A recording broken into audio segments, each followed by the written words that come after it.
This is a very quick video just about how the Necromancy combat style works, as it is the newest style and both unfamiliar to old school players and different enough to the main three combat styles. Necromancy abilities follow the format of other combat styles using basic, threshold and ultimate abilities. If you don't know what those are, I have a short 4-minute video explaining it. The main difference is that there are only 3 basic abilities and 3 threshold abilities, as the style focuses more on building and using soul and necrosis stacks than managing adrenaline carefully. Soul stacks are generated by using Soul Sap, and used by either Soul Strike, which stuns, or saving them up and releasing a Soul Volley using all of the souls you have stored, as you can see here above your character, for high damage. As you can see right now. Necrosis stacks are generated by either using Touch of Death or certain items, and used by either Finger of Death, which does very high damage but consumes some of them, or a Necromancy weapon special attack, if you have one.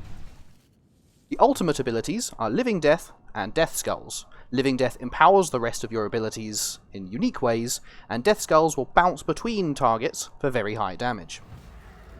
As the combat style has less abilities than most, it has Conjures to make up for it. There are 4 in the game right now. The Skeleton, the Ghost, the Zombie, and the Guardian. They are summoned using Ectoplasm, and will deal damage in the similar way to the Arceus Thralls, but they can also be commanded to do a special move. The Skeleton will enrage, attacking once every tick, or heavily increased damage for a few seconds. The Ghost will heal you for all of the damage it does, and can be commanded to apply a debuff to enemies that will then increase the damage they take from all sources.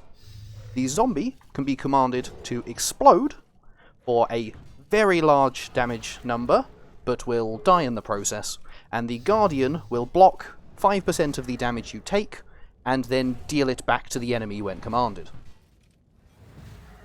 Also have some necromancy spells similar to those found in magic, applying buffs or debuffs to yourself, your conjures or enemies, and teleports to useful locations.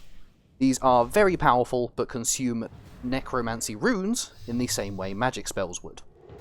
Necromancy gear can be crafted all the way up to tier 90, with crafting and smithing levels of the same. However, this means it is recommended for Ironman players and relatively cheap for main accounts, so it is a very good starting point for getting into high-level combat without needing millions and millions or thousands of hours invested to get very good gear. And that pretty much summarises the basics of necromancy combat. There's obviously more to discover, but that's best experienced trying it out for yourself.